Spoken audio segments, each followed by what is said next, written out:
Good day everyone, I am Yata Sebastian and welcome again to our daily devotion with Pastor Russell Ocampo. And today our devotion talks about financial freedom and our scriptures tackles Proverbs chapter 22 verse 7.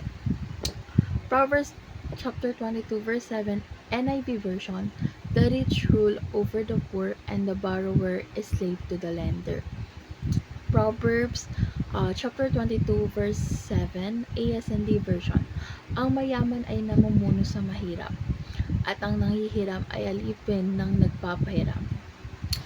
So, yung video po ni Pastor Russell is patungkol siya sa pag-abot ng kalayaan sa pangutang or pananalapi.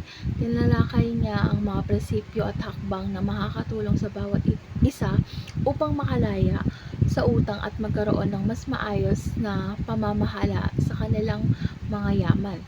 Ang layunin po ng video ni Pastor is hindi lamang upang bigyan ng kaalaman ang mga manonood, kundi upang hingkayatin din sila na gumawa ng praktikal na hakbang para makamit ang tunay na kalayaan sa pangungutang or financial. So, ang teaching po dito, the first teaching is being a borrower is not a sign of God's favor. So, ang pagiging may utang ay hindi tanda po ng pabor ng Diyos. Hindi nais ng ating mahal na Diyos na tayo ay magpatuloy sa utang dahil ito ay nagpapakita ng kawalan ng tamang pamamahala sa pagpapala niya. So, hindi pabor ang ating mahal na Diyos sa pagiging may utang or nangungutang dahil ito ay nagpapahiwatig din na kakulangan ng pagtitiwala natin sa kanyang kakayahan na magbigay sa atin ng mga pangangailangan. So, second is, the borrower is the slave to the lender. Ang nanghihiram ay isang alipin ng nagpapahiram. Kapag tayo ay may utang, tayo ay nawawalan ng kalayaan at tayo ay nagiging alipin ng ating mga pinaghihiraman. So, may side effects po kasi yung pagiging natin, pangungutang dahil yun nga, hindi tayo nakakalaya. Kunwari, makita lang natin yung pinag-utangan natin, iiwas tayo, which is para pa tayong may mali, ganun. Pero may mali pa rin naman tayo kasi nga nangutang tayo. Pero ang mali doon is yung side effect na magiging alipin tayo na nagpahiram. Kumbaga, magagamit niya yung power against us. Ganun po. So, third is the habit of borrowing can affect the next generation. So, yung pag-uugali natin na nangungutang is maaaring makaapekto sa susunod nating mga generation. Kung tayo ay hindi makakaalis sa siklo ng utang, ito'y maaaring maipasa sa ating mga anak at apo. Kunwari, may utang ako and na-deads ako, kumbaga namatay ako. So, yung mga remaining utang ko is magiging utang din nila. So, habang tumatagal, habang lumalaki sila, is na-adapt nila yung pagiging utangera ko o utangero nyo na okay lang kumbaga sa isip nila okay lang na mangutang kasi nga gawain ko yon, gawain natin before yon. So, ay yung magiging mindset ng mga generation natin or sa next generation na natin, like yung mga anak natin at yung magiging apo. So, yung next naman is yung application. So, the first application is run away from the cycle of borrowing as if your life depends on it. So, takasan mo yung pagiging utangera mo or pangungutang na parang nakasalalay yung pag-uutang mo. Kumbaga, parang nakasalalay yung buhay mo sa pangungutang. Iwasan yung pagkuha ng mga utang hanggat maaari. Kumbaga, gawin ang lahat ng makakaya natin upang maiwasan ang paghiram ng pera.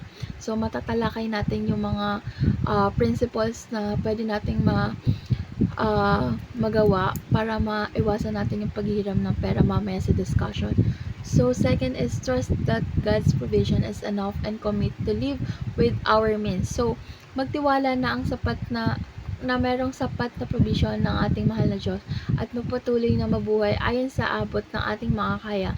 Hindi kailangan gumastos ng higit sa ating kinikita. So, laging yung tatandaan yon.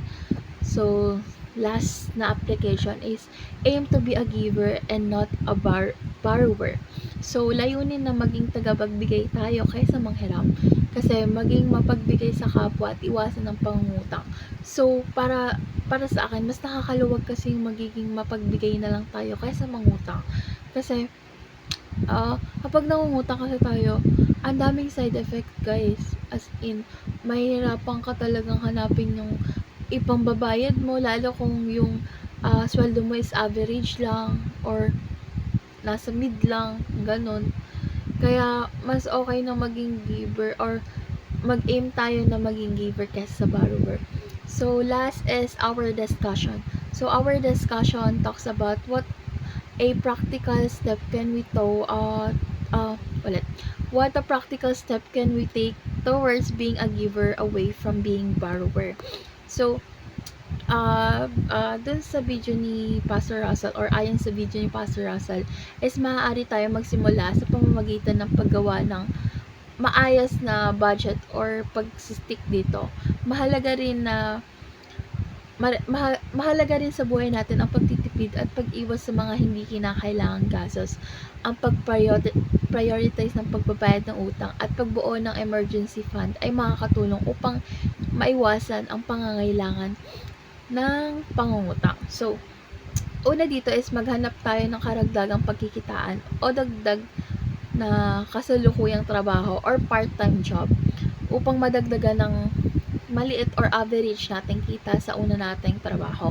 So, bawasan din natin ang mga hindi kinakailangang gastusin, maghanap ng mga paraan upang makatipid sa araw-araw na pamumuhay. Kung kaya mong mag-save ng or gumastos lang kahit mga 500 pesos sa isang araw o sa isang linggo, gawin mo dahil mas makakatulong yun para makatipid ka. So, maging kontento sa kung anong meron at iwasan ang mga pagnanasa sa mga bagay na wala sa abot ng makakaya. Kumbaga, wag ka rin bili ng ng mga inclusive na mga bags, na mga designer bag, clothes, gadgets, kasi hindi mo naman kailangan yan sa ngayon. Ang kailangan mo is matuto kang mag-save para sa future mo or sa mga kailangan mo or in the future needs mo. Kasi doon makakatulong yung pag hindi natin pagbili ng mga hindi kailangan. So, sa ganun paraan po kasi is makakalaya tayo mula sa pagkakalipin sa utang at magiging handa sa pagtulong sa iba at sa iba na siyang tunay na nagpapakita ng ating pananampalataya at pagtitiwala sa ating mahal na Diyos.